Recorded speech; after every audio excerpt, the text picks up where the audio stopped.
folks. Welcome to This Week in History with Mike and Will. I am Mike. And I'm Will. And that is what the show is. What we do is every week, Will picks a event from history, and he's got 1 hour to explain it to me. After he does however long of research he does, I don't know.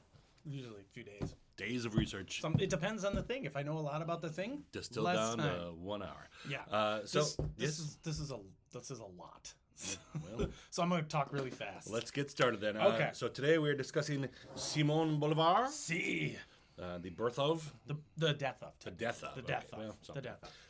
All right. This is his I'm death not even date. sure what country we're in. I think South America. Yeah, actually, yes. Okay, well, there you go. Yeah. I've guessed the hemisphere. Yeah. Here we go. You ready, Will? Ready, Mike? 1 hour. Okay, so you asked what country this is in. Yeah. Have you ever heard of Venezuela? I have. Have you ever heard of Ecuador? Yes. Have you ever heard of Bolivia? Yes. Peru? Yes. Have you ever heard of Colombia? Yes. That's because of Simón Bolivar. All those, All of one those. man. Have you ever heard of the Kingdom of New Granada? I've heard of Grenada. Okay. So you haven't heard of the kingdom, and that is also because of Simón Bolivar. Okay. So we have a ton of stuff to talk about with this guy, and I'm going to go through some of his early life is kind of important, and then Sure. it's just a cascade of really important stuff in like the last 20 years. So Okay. his name is very long because he's an aristocrat. Fancy people can afford more names. They can't.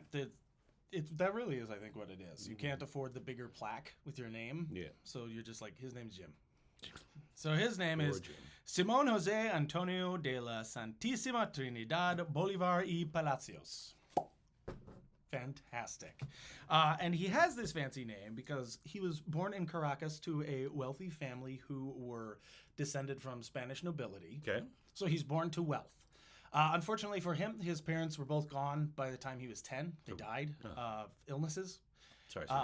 What was common at the time for the locals was the parents didn't raise the kids. Oh. They had a slave raise the children.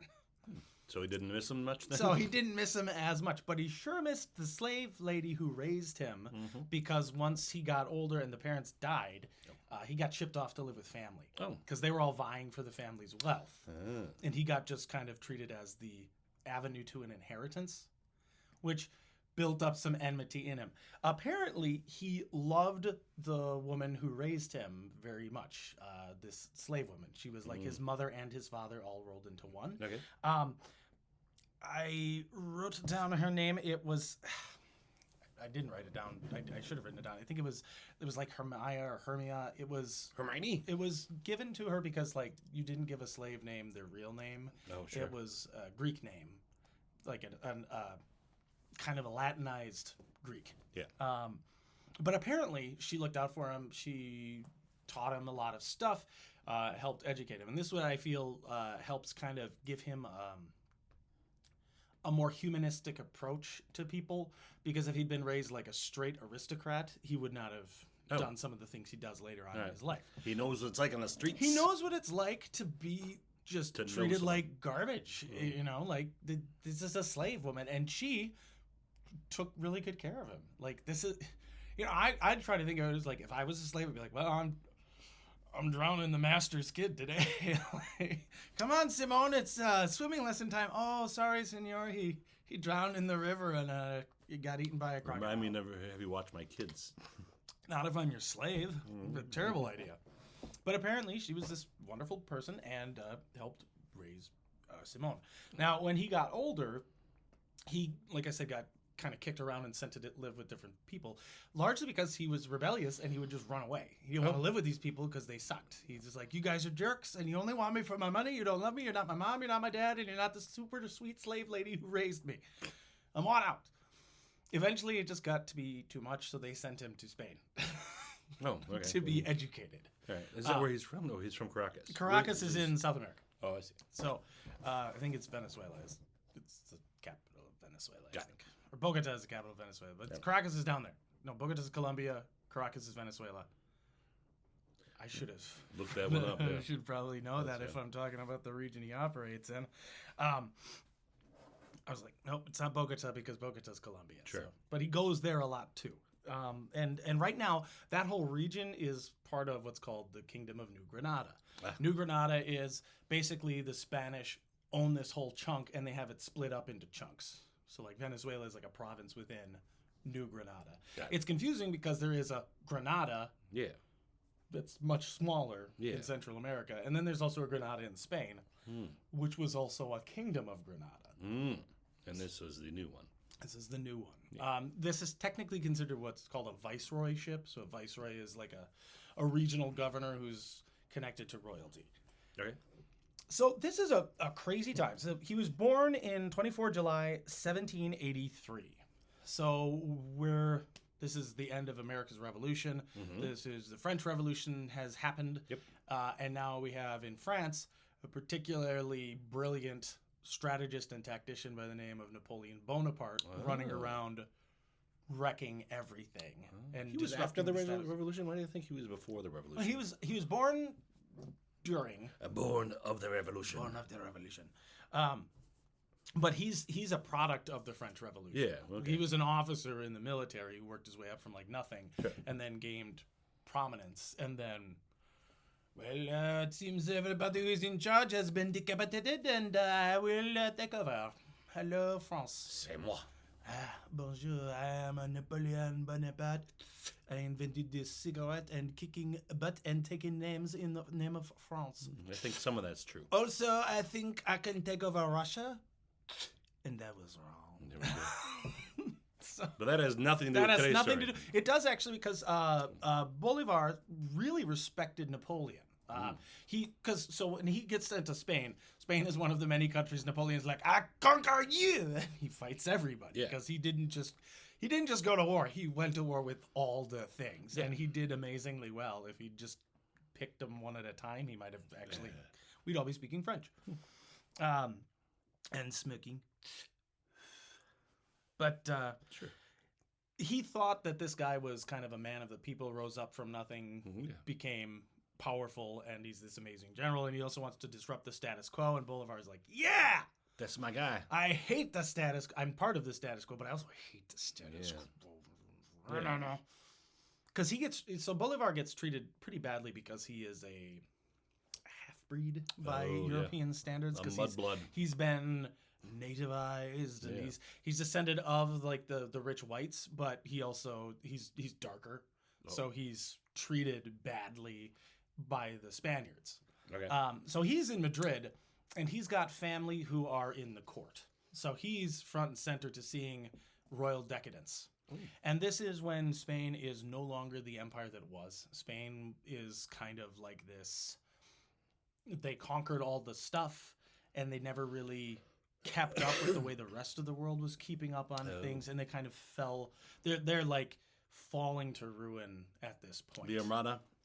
Gone. Well, yeah, the Armada is one of the reasons they're not doing so well, is because they spent so much time and effort trying to conquer England so many times, and they just so much money wasted.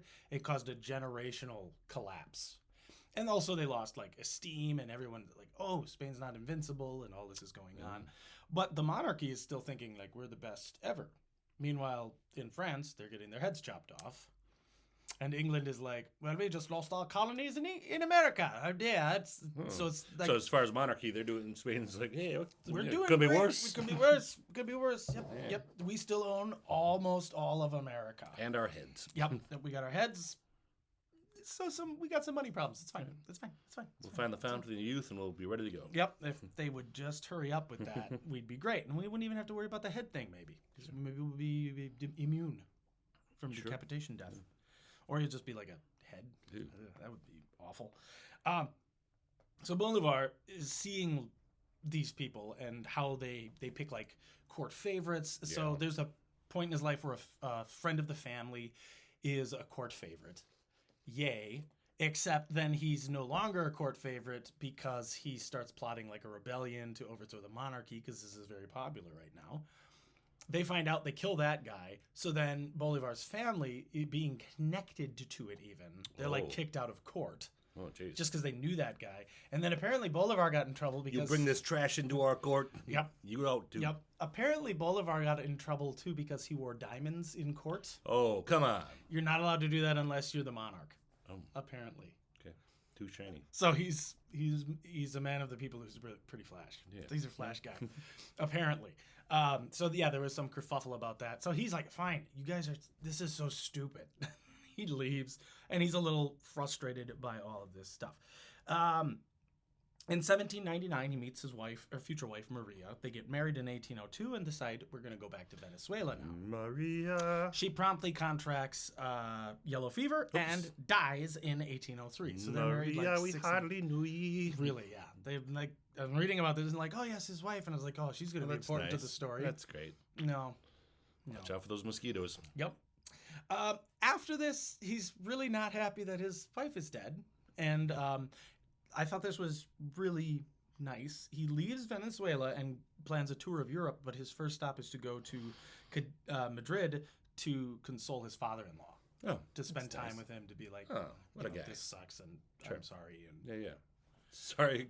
sorry, we took her to South America and she died. I mean, you might say it's kind of my fault, but it's all right. I'm sorry, Dad.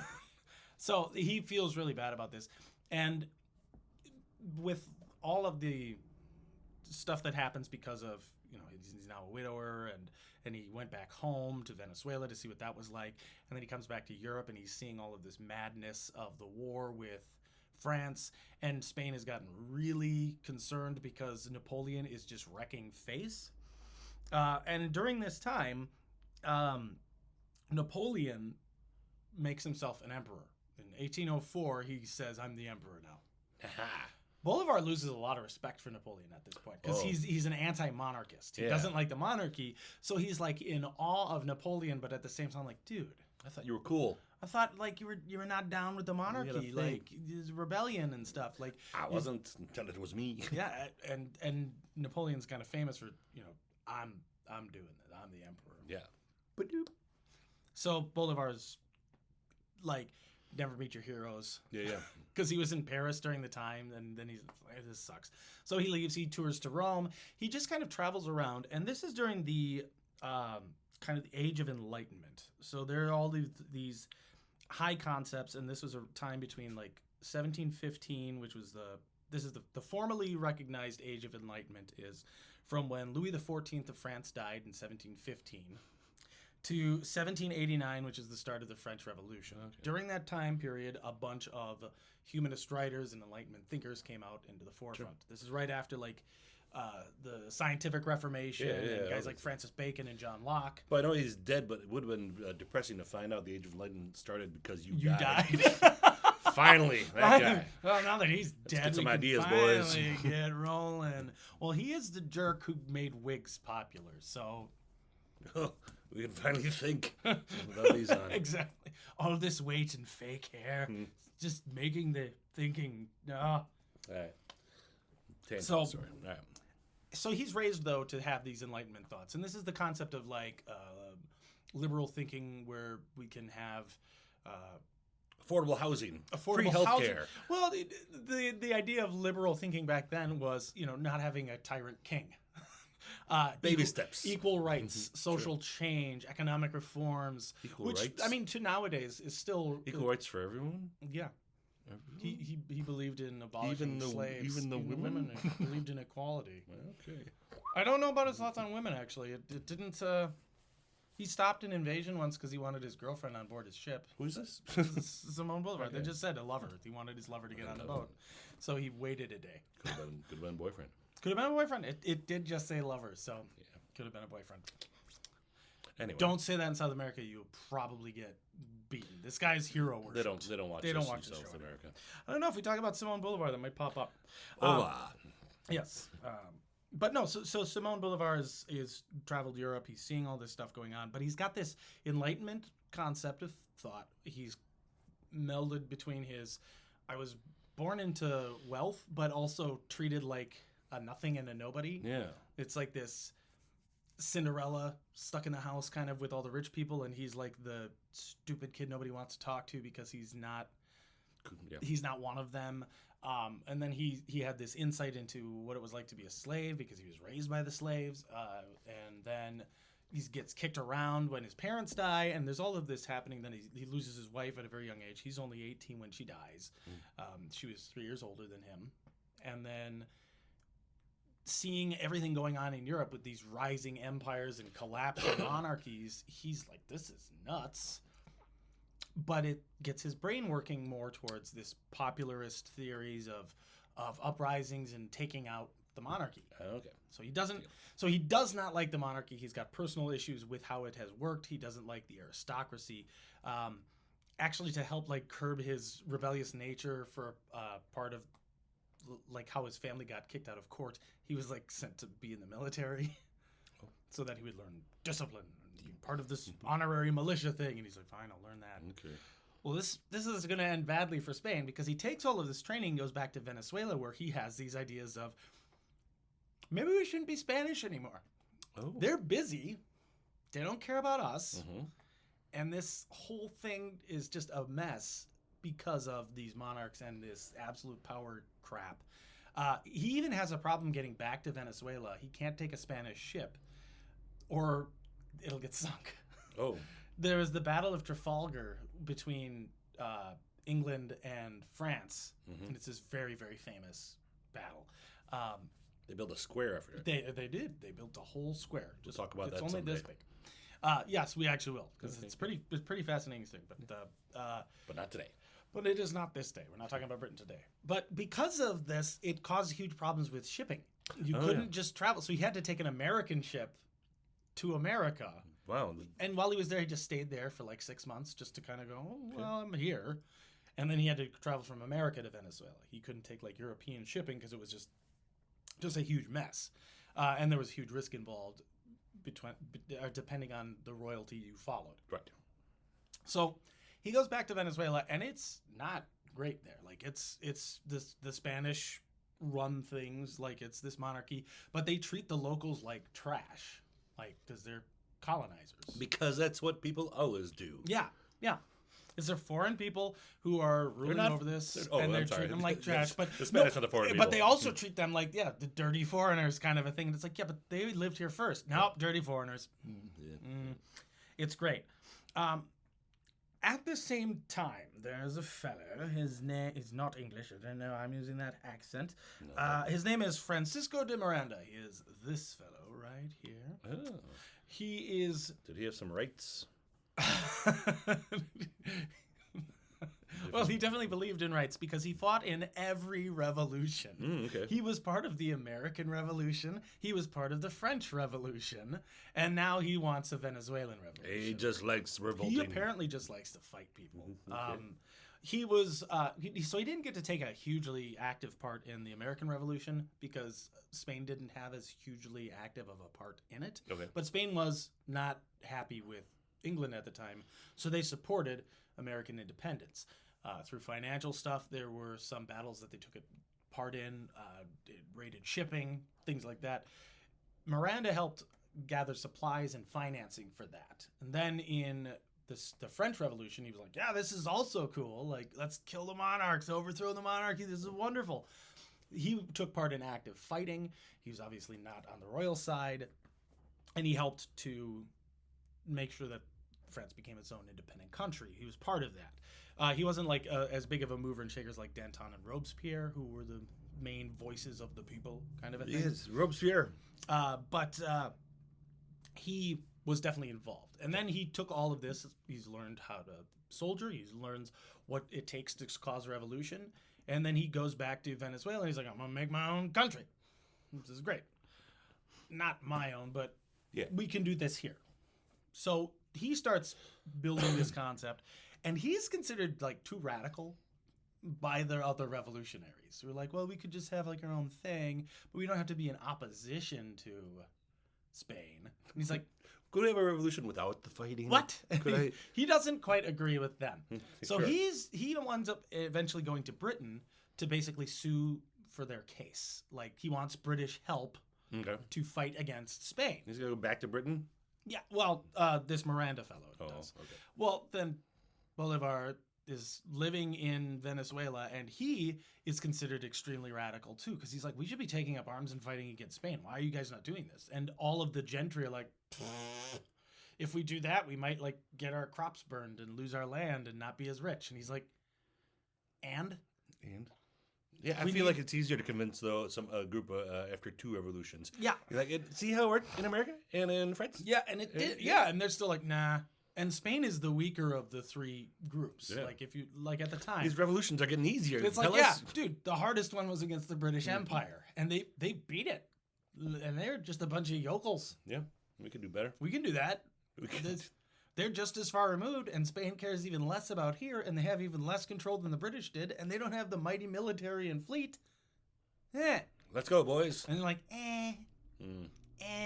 Right. not so much. I mean, also They're like, that Miranda guy was too extreme for us. We don't want to talk about this. So, I mean, I'd have a tough time being convinced to start a revolution. oh yeah, that's fair. That's fair because if you're it sounds like a lot of work. It's a lot of work, And you might die. Yeah. You might die. So, Bolivar is frustrated with all of this nonsense. He gets into a land dispute with a neighbor, and he's like, "This is such petty crap. I don't want anything to do with it."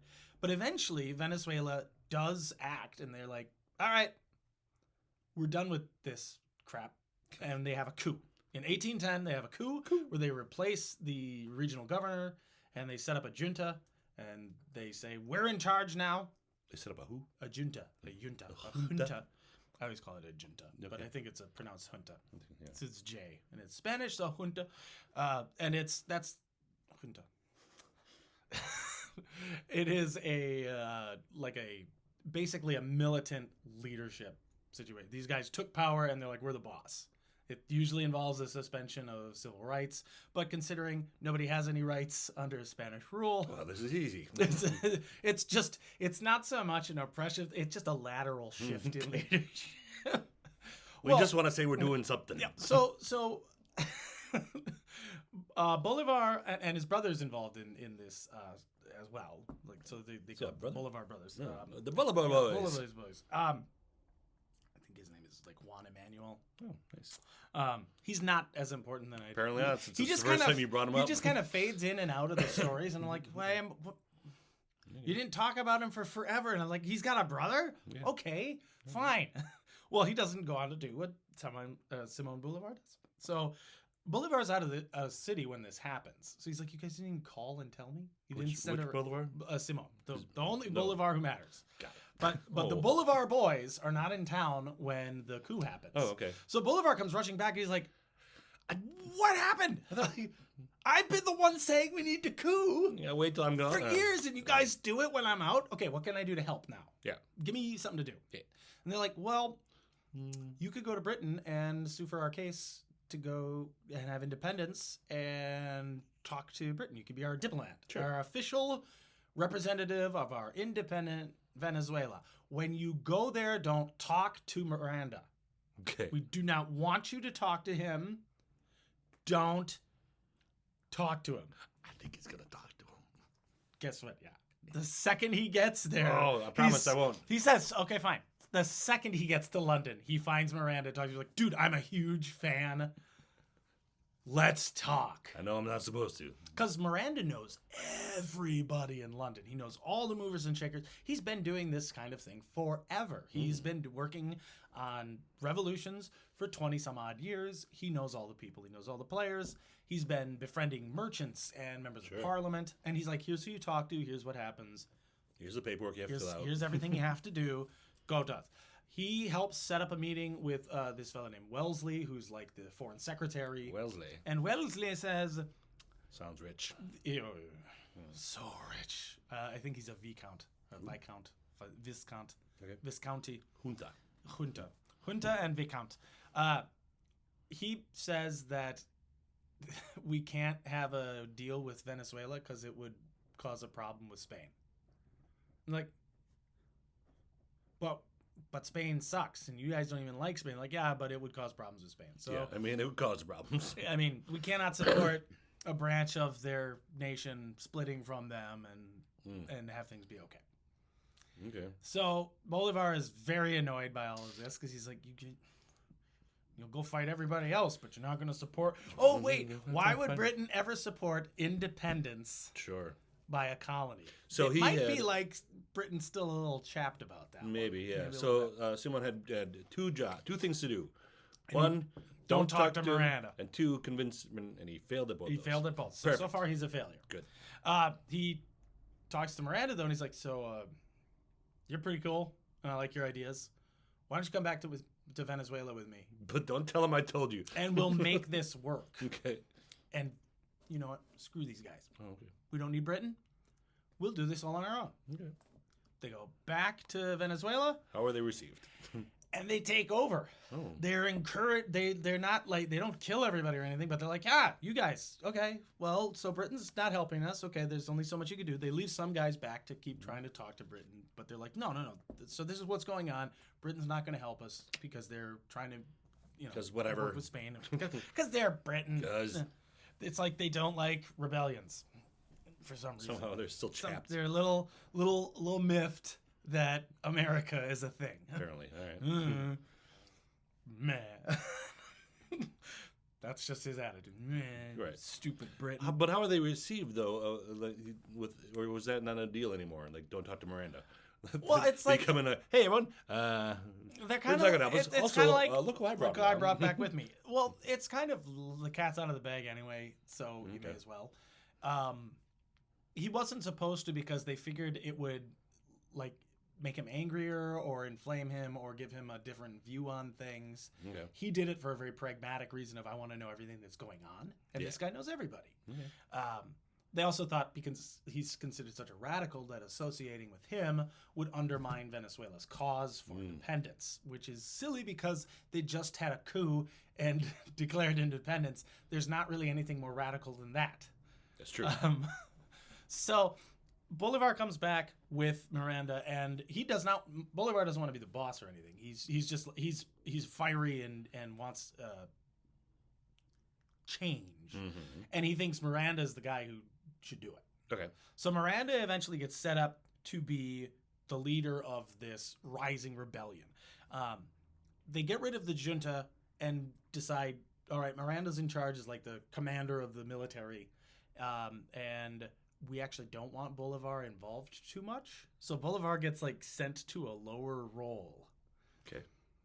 He didn't want. You said he didn't want. And he accepts it completely because he's like, "This is for the rebellion, good. so whatever. That's All fine. right. I'll go." Fine. He was like in charge of a militia, and they're like, "No, we don't want him to be like a commander." And he's like, "But I got him here.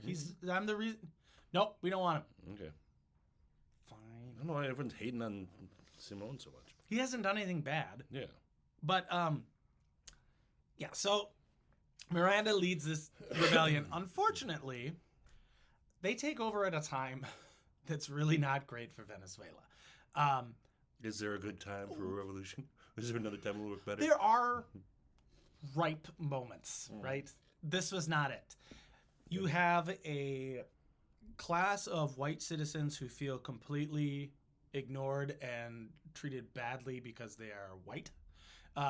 All of the indigenous people are miserable and angry because they have been oppressed for hundreds of years. Yep. And we've just been living here. We just wanted to live. There isn't a popular support for this. This is kind of like the landed, wealthier guys said, well, we're changing leadership. So it's, okay, you changed, but nothing's changing for me. Except now, any stability I had under the previous government is gone. Oh. So what's the point? Wasn't super well thought out. Right. Okay. This means that the royalists have a position to, like, reassert their control. Here we go. Which they do pretty darn fast. They start invading from all the surrounding territories and take back towns and garrisons and basically pick apart this Republican uprising. Oh. And the Republic is dead within a year. Well, that's good. So the junta that when the junta becomes back. like a Well, no, the junta was a Republican group. Okay.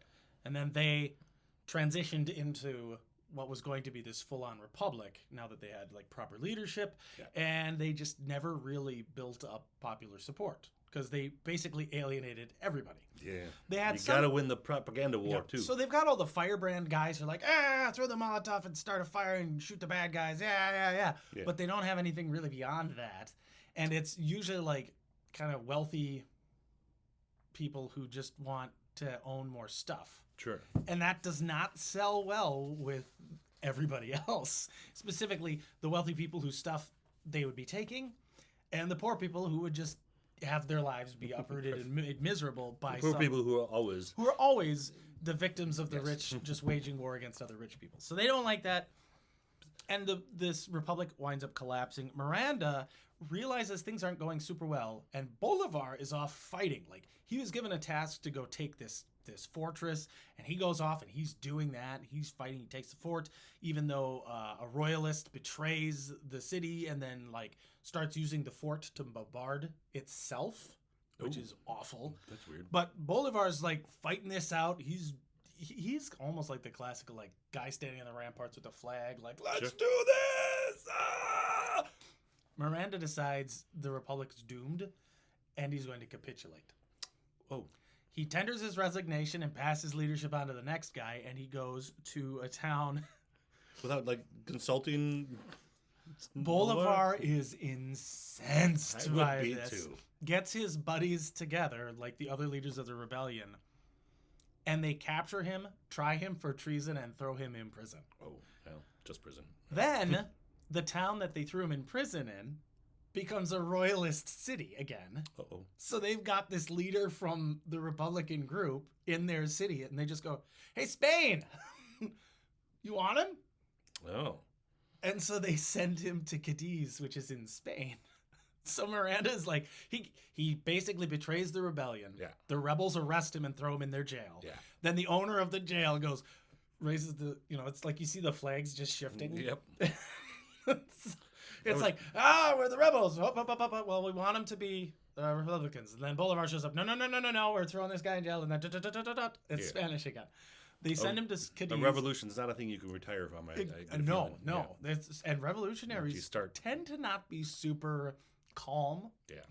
Especially when they've been in sieges and fighting and they're like sacrificing everything. Because Bolivar has everything to lose from this. He will lose everything that he's ever done. Yeah. And he's thrown his support fully behind this. Yeah, that's how revolutions work, man. You're all in it. It's the we will hang separately or we will hang together kind of a thing. And this guy's like, no, I'm out. Because he's a man of means. He can just leave. He can go back to England. Well, apparently he can't. No, he can't. So they send him to Cadiz, where he dies in Spain. Sorry, Miranda. Which he had happened. Now, what's amazing is the reason why things also go so badly is in the midst of all of this struggle with the military, there's rampant illness going on because northern South America is rough country. It is mountainous, but also full of llamas. Full of llamas. It's getting hammered from 2 oceans. Well, sure, yeah. It also is adjacent to the Amazon. So you've got all of this wet weather. It is not great for the health of a military organization. Yeah. You don't want to be moving in certain parts of the year because they get tons of insects in like the spring and in the summer. Mm-hmm. The weather shifts. Fever. And then Bolivar's wife just died from that like 5 seconds ago. Yeah, like, yep, just stepped on the soil, dead. Like you just died. And then a magnitude 7.7 earthquake hit Caracas. No. Caracas is the head of it's the main city of the Republic. It leveled the entire capital. Oh. 15 to 20,000 people died. Bolivar. 15 people, that's not bad. No. 15,000 to 20,000. Yeah. There's a 5,000 person shift potential. The problem was the devastation was so bad they couldn't count how many people died. Yeah. Bolivar is written about as having rushed to the city to pull people out of rubble. Like that was just a contemporary at the time. Was like, yeah, dude.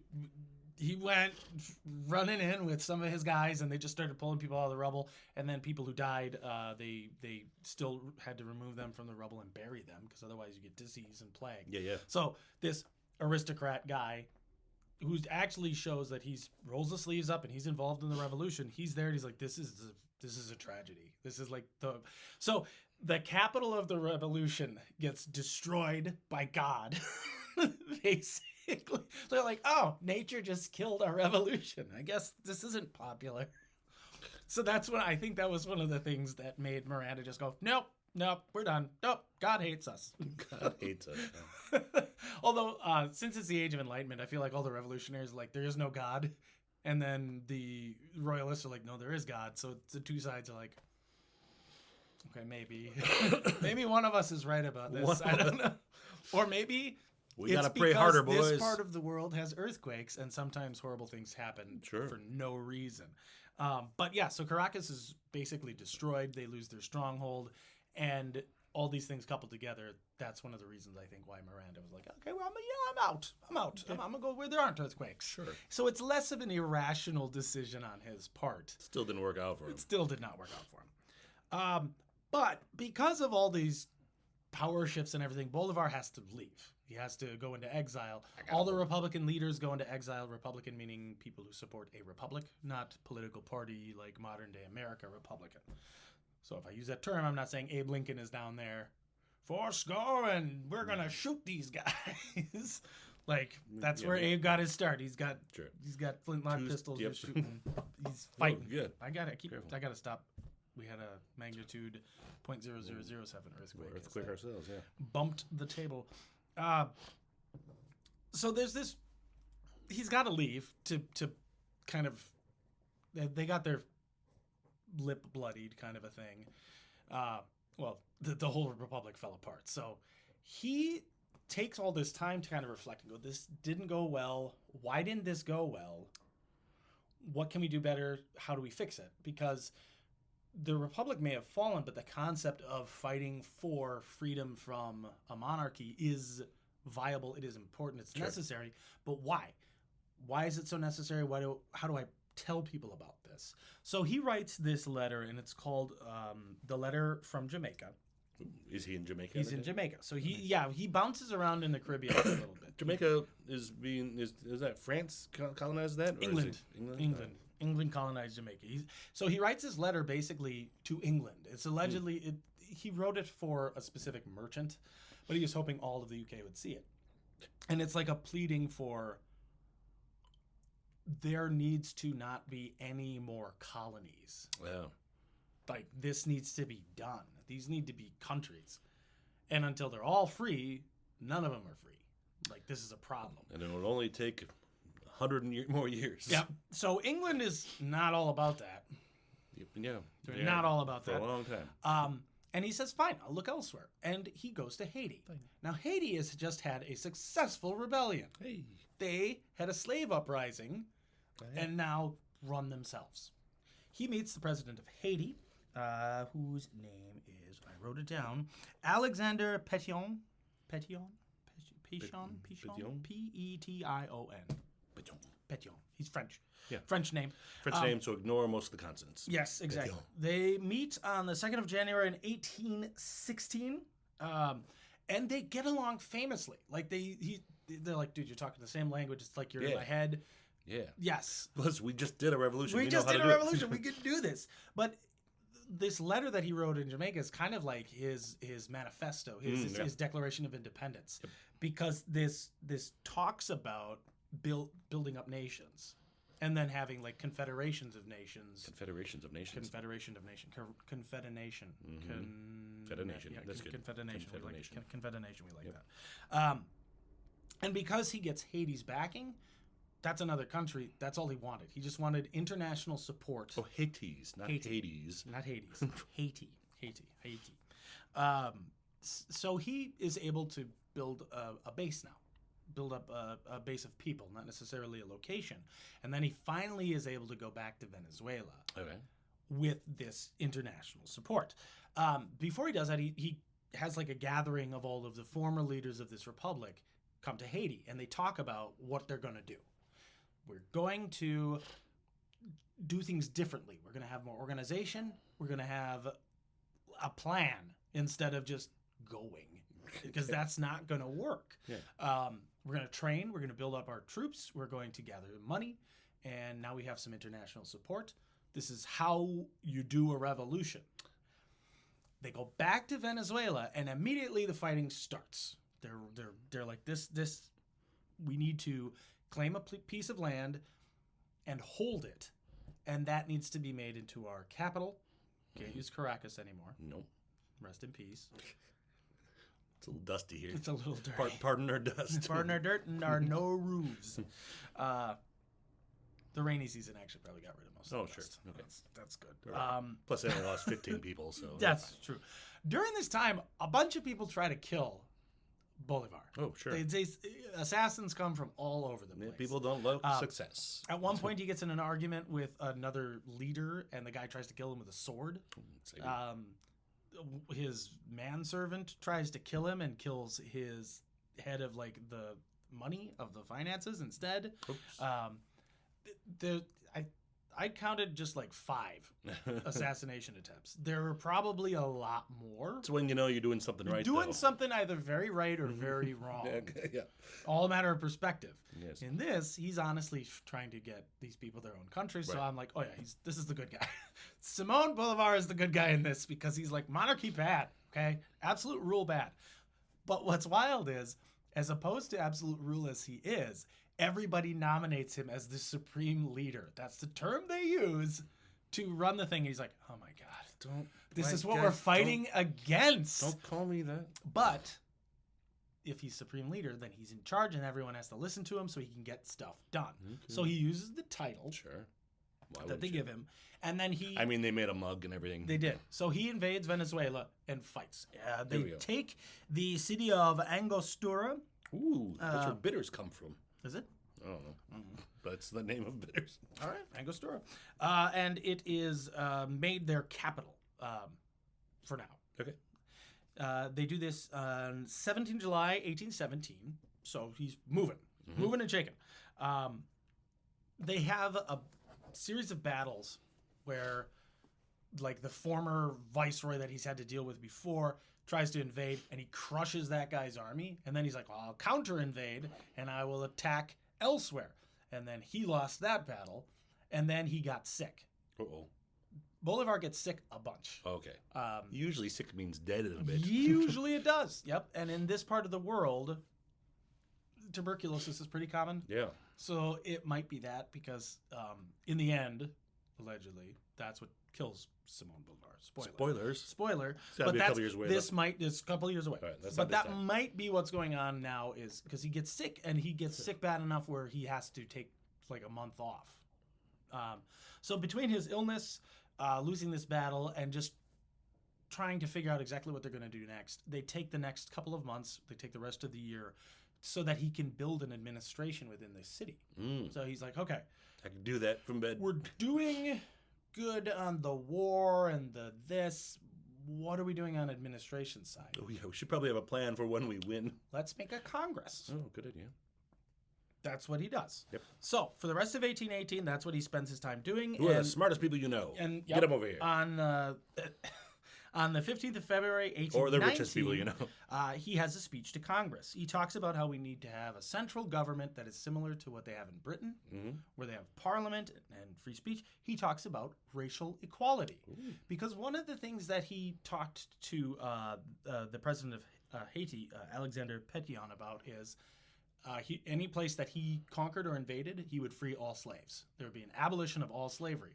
And he holds to that for his entire time as a revolutionary and as a leader. Good job, Simon. So he says we're ending that. There's not going to be. We're not only going to end slavery, but the indigenous people are going to be treated as well as the white people. Like that's just what we're going to do. To this day, that's not what's going on. They just had that happen. I think was it Bolivia? I don't want to get the country wrong. But there have been problems in South America where somebody is too native, too dirty, too poor. And there was several problems that has always been an issue. Especially in Bolivia, it's really bad. The native indigenous folk who vastly outnumber everybody else are treated like garbage. Like they are second-class citizens. If you dress in traditional fashion, which they do commonly, you're treated as just dirt. It's really, really bad. So while Bolivar does fight for this passionately, this is not what gets done. During his time, it does. Because he's very, like I said, he's very, very passionate about it. And also he's the guy with all the guns. So nobody disagrees with him. He's also apparently an amazing speaker because he talks and people just are like, yeah, I want to do that. Whatever he said. Sounds great. What he said. Yeah. And then immediately after he does his speech, he surrenders all power and gives control to Congress. Okay. I'm not the boss. Okay, so you guys pick your own leader. The next day they elect him president. He's like, I just said I don't. Whatever. Okay, fine. Well, Fine. at least you voted. You voted. Sure. Okay, you picked. We'll get a hang of this. Don't worry. Okay. Eventually, you'll understand. You don't need Daddy here to run the country. Thanks, though. He We becomes. got you another mug. But yeah, it's the next day, and they're like, "You're the president now." He's like, "Okay, well, I'm not done. I gotta finish conquering stuff." So he starts planning a next campaign. Here we go. He's got a daring idea. It's like Hannibal against Rome. He's gonna go over the mountains, go over the Andes, and invade Peru, or not Peru, Colombia. Give me some Peru's elephants. next. And yeah, it's almost that crazy. But he's got 2,000 men, which is not a huge army, but that's enough to fight against the royalists. Yeah. And they're gonna climb over the Andes during the rainy season, Mm-hmm. and then descend during the rainy season That'd be into a easier, though. rain-filled valley, Yeah, that'd be easy. Slide down. and nobody's gonna see it coming because it's suicide. Yeah, that's a terrible idea. And they do it. Okay. They pull it off. So they climb over these mountains, and I can't imagine how hellish this is because it's a mountain, so that just sucks. And then it's wet and raining and cold and then hot, and it's just awful. Like, Are they wearing? Are they like? Well, they're not armored. They got weapons. They got weapons. They got guns. I mean, yeah, this is beyond the time where they would wear armor. Yeah. So it's They're still shirts and dragging boots and stuff. stuff, and they're still dragging. They got maybe cannon. I think this is all like light infantry. Like they're not bringing big heavy guns because there's no way you're gonna carry cannon. But up the hill's the hard. Up the hill, the hard. Yeah, you ride it down. Just hope it doesn't like hit a rock. And, Ride the cannon down, shoot anwn way. yeah. All right. Woo! It's kind of like Dr. Strangelove. He Sure. rides the bomb. You just Yeah. ride the cannon. Yeah. Light it while you're on the way down. Yeah, you point the cannon behind you and you fire it. It makes you go Perfect. faster. I love this plan. Yes, it's a great idea. We should try this out. Sure. Okay. I'll get a cannon. I will watch. Okay. All right. So they invade, and the royalists really aren't expecting this. Why so would you? What just happened? There's 2,000 really angry Venezuelans Slippery, muddy guys. charging us. They're covered in dirt and hellfire, apparently, because they're devils somehow. They did that. They're totally blown away by this. Yeah. Literally as well. They have, where is it? The Battle of Boyacá on the 7th of August, 1819. Now, it's not a super high death toll battle. It's like 53 guys on one side die and like 200 guys on the other side die. But they take 1,600 royalist prisoners. Oh. So it is a very one-sided butt kicking. They are not expecting this. Well, the royalists didn't even think they were in a war. They didn't. Yeah, they were like, yeah, they're gonna come through this pass, and if we have to deal with it, oh my God, they're right there, and they just get crushed. This has a cascade failure effect on all of the colonies, where this was one of their main armies, and this immediately causes the destruction of the Kingdom of New Granada. Oh. It is no longer a thing as of this point. Now they have taken what is modern day Venezuela and Colombia, and they're like, well, this is ours, and Ecuador. They finish the conquest of Ecuador, but it's part of the Ecuador as well. So the results are they create Gran Colombia, which just means big Colombia. Sure. And the rest of the royalists are like, oh my Grande. God, what just happened? So it's just Gran. No, okay. Gran, Gran. Colombia Grande. Yeah. Big sandwich. I prefer Colombia Vente. Vente. Well, now it's a 20. I don't know. That's what Vente means, 20. No, I'm just 20 going. ounce. I'm just And now being it's Italian. coffee person. Anyway. Coffee today is brought to you by The Attic, not by Lockstock, because Lockstock was not open. Sorry. Either way, Either way, coffee's neither good. of them are paying us. Neither so. of them are paying us, but go there. It's delicious. All 4 of you watching this. I'm going to yell at all the people on Facebook. 500 friends on Facebook and only have like 40 some odd subscribers. All Come right. on, folks. Shame on you. So what this winds up being is Gran Colombia is modern day Colombia, Ecuador, and Venezuela.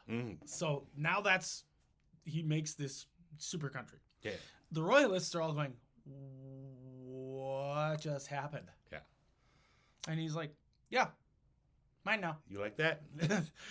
He's asked by Colombia to basically annex the rest of Ecuador from this Grand Columbia state, to make the Grand Columbia state bigger and stronger. So he does that. During this campaign, he gets like ousted as president. Oh, whoops! So He wasn't paying attention Because to stuff back home. he's so busy, he kind of runs afoul of one of the other leaders, his vice president, who's like, well, you keep demanding money and stuff. He's like, yeah, because I'm fighting a war. In the middle of a. All right. What do you think is going to happen? He didn't really want to be president. And he's anyway, like, though. and that's really what fine. it is. He's Fine. like, fine. But I'm going to continue fighting the war because that's what I've been told to do. Because Yes. Congress is like, go fight the war. I'm going to go fight the war. And then he gets reelected as president anyway. So he's the president of Colombia still. At one point, Peru, which is its own little republic, has been overrun again by the Spanish. So Peru was independent for a moment, and then the Spanish are like, fine, we're just taking this back. So they reach out to the nearest awesome, badass revolutionary they know, Simon Bolivar, and they say, can you come and do what you did Do the there, thing. Yeah. but do it here? Yeah. And he's like, yeah, I'm not busy. Yeah, I guess. All right. Sure, I'll go do that. So he goes to Lima, Peru on September 1st, 1823. He arrives in Peru with just kind of a small group of guys.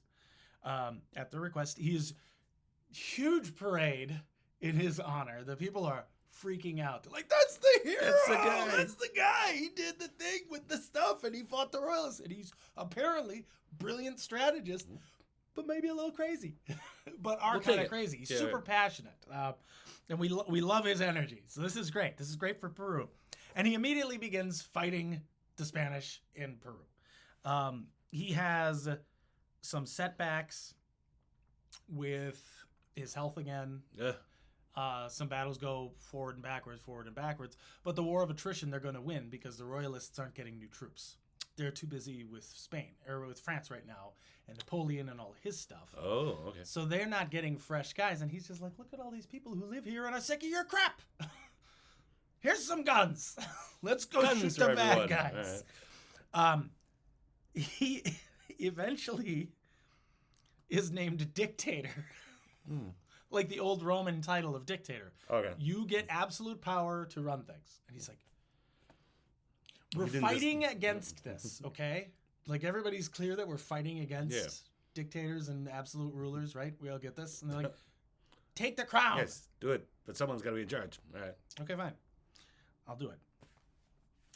He wins several battles and eventually defeats all of the royalists. Yeah. And now he's named president of Peru. He's the president of Colombia and the president of Peru. But not Venezuela. Well, and Venezuela as well. Goes Okay. Grand Colombia, all of that. Okay, yeah. So he's like, he's the boss everywhere. And he's like, I'm going to resign now because I did my job. And like the dictators of old in Rome were supposed to do, Yep. I've done my mission and I'm resigning. And Congress says no. Just when I thought I was out. They say, no, absolutely not. You are not allowed to resign, sir. We need you too much. And look what happens when you're gone. And he's like, fine. Meanwhile, Upper Peru sends him a message. We have decided to make ourselves our own country.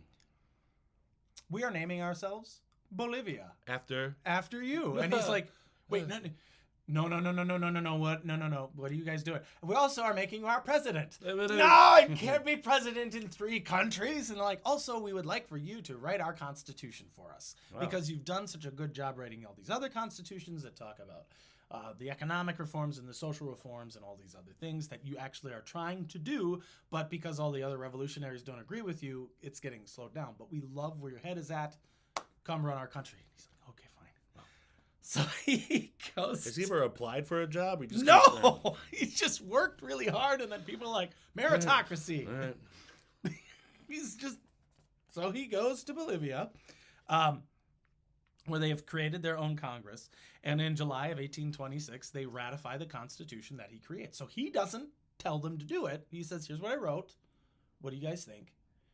They give their input. They change anything they don't like, and then they make that's their constitution, and they make him their president. Mm-hmm. Of course they do. Meanwhile, back in Colombia, there's a bunch of nonsense happening with former political rivals and other issues where they are planning on when he dies, replacing him with a king. Okay. So he goes back and puts the kibosh to that. He's like, no kings ever. Stop it. Stop it. And he basically, it's like it's like watching the Three Stooges with Moe having to constantly hit Larry and Curly because they're being dumb, but they never hit. But imagine they never hit Moe back. Yeah. It's just like, you knuckleheads, knock it off. He's bounce their heads off each other and they just stop. It's got to be hard for him to run those countries anyway from a distance. Yeah, it is, because this is pre-telephone. This is pre. Yeah. You know, he can't send out an email. He can't send out a messenger. Largely, he has to go back to these places. So he's bouncing from Bogota. Now they've secured that as like the capital for Colombia.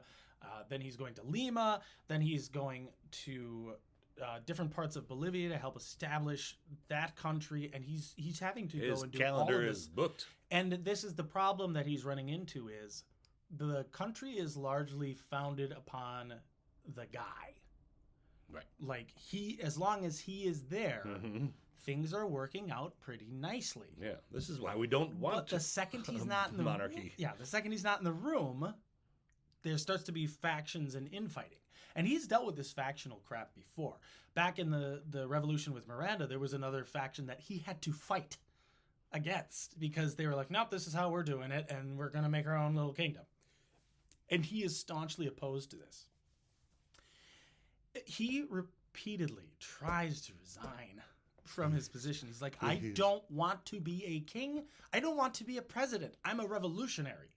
If you put me on a chair and have me run something, I'll probably end up burning it down because I'm going to revolutionize myself. A revolutionary gonna revolution. Yeah, and so he's very much believes in his position is, I will start the fires, I will fight the battles, I will help come up with policies and ideas. I'm not a king, I'm not a president, I'm not a sit down and rule kind of guy. That's not where I excel. Where I excel is getting people together and fighting against a common enemy for the benefit of all. And nobody seems to get that. Don't make me start a revolution with myself. I will win. He becomes increasingly like depressed and despondent with this whole thing. For a guy who's in charge, no one seems to listen to him. Nobody does, about this, because they're like, no, you have to be in charge. He's like, but I don't want to be. And as long as he's in charge, like, people do what he says until it's, I also want to quit. So, like, he tells Congress, I'm done. And they're like, no, you're not. No. Okay. Fine. Eventually, he is able to resign in 1829. 27th of April, 1829. And it was after a coup attempt. Okay. He was made, because he had to go back to Colombia to help fix things. He was named president again. He solves the crisis. Yep. Resigns. Yep. They deny it. Yep. They actually upgrade it to President Liberator, which is absolute monarch, basically. Perfect. And then, this is against his wish. He says, I don't want this. They have a coup against him. It's like 5 guys who didn't want him in charge, but it causes enough chaos that he has to spend the night hiding under a bridge until a bunch of soldiers come by to help him out. And then, rather than execute everybody, they executed one of the guys who might not have actually been involved. And the guy who started the whole thing just gets exiled. Okay. So it causes like this whole and for this reason, he's just like, I told you guys I didn't want to be an absolute leader. Yeah, this is I didn't want to do this. And you guys keep doing this, and then they keep trying to whack me, and I didn't ask for the job. You guys made this job, and then you asked me to do it. And since it was me or power vacuum and we have chaos again, I step into the role, and now I'm getting attempted murdered again. But he finally sets up like this is what's going to happen. This is my succession plan. This is what you're going to do. And now I'm done. And they let him resign, and he's like, thank God. Thank you. I'm so sick of this. He goes into retirement. Yay. He actually puts down that he wants them to exile him. No, I'm out. He has them like exile him. He doesn't just say, I'm resigning. He's like, he writes a letter basically to the people and has the people support him being exiled. Because he does not like this militancy that is building up around him, this cult of personality. He thinks that is fundamentally a flaw in the system. He doesn't want like a bunch of icons built up around him and to be like worshipped and treated as this faultless, flawless guy. He is a fighter. He is a passionate leader. He's a great speaker. He's a great writer, but he's not a king. He doesn't want to be a king.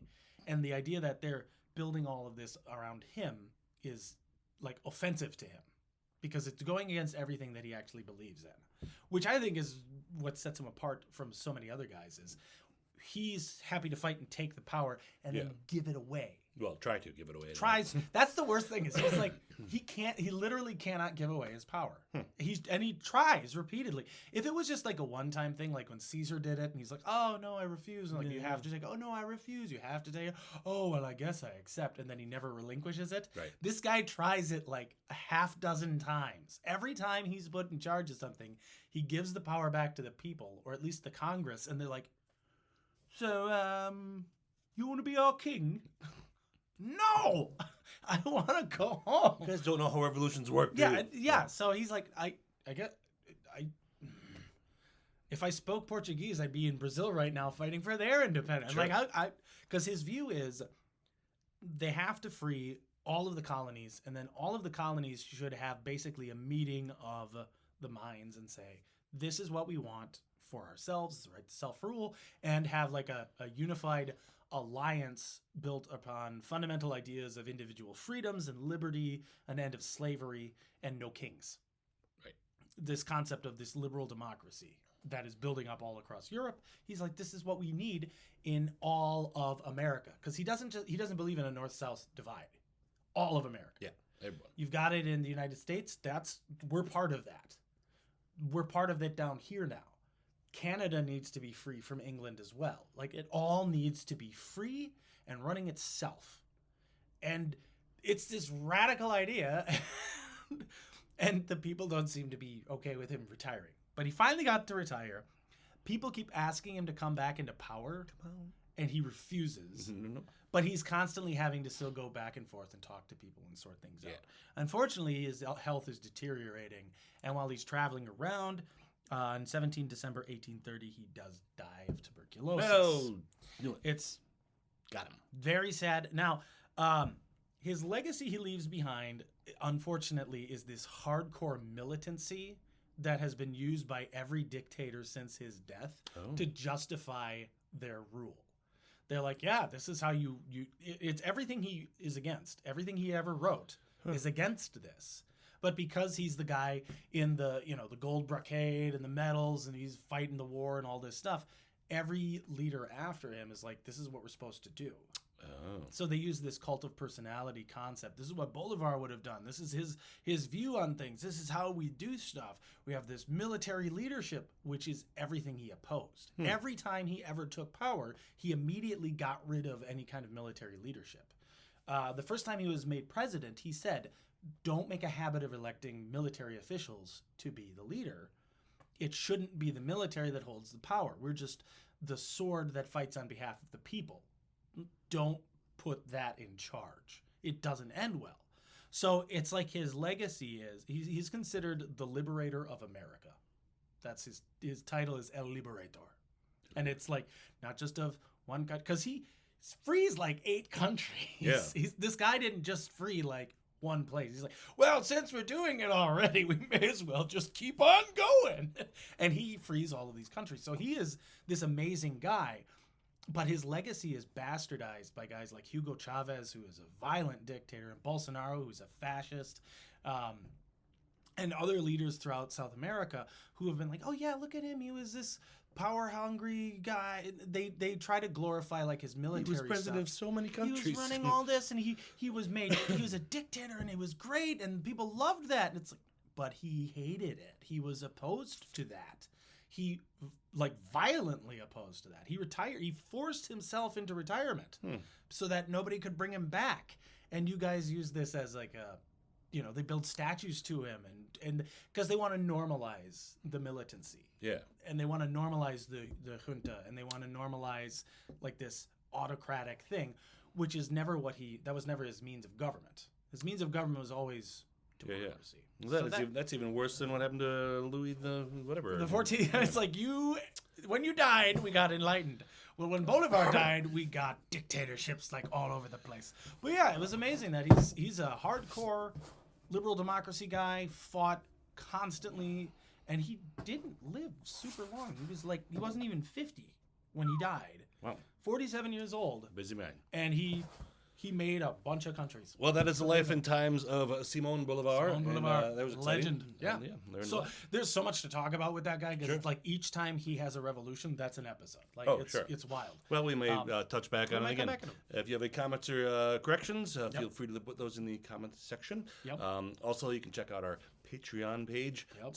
It's our page. Yeah. It's whatever. But I do want to mention that we do have a new Patreon who signed up because of this show. So, hi, Ron. Welcome. Ron. And thank you for becoming a Patreon. Yeah, thanks, Ron. The little bits, whatever you can give, it's great.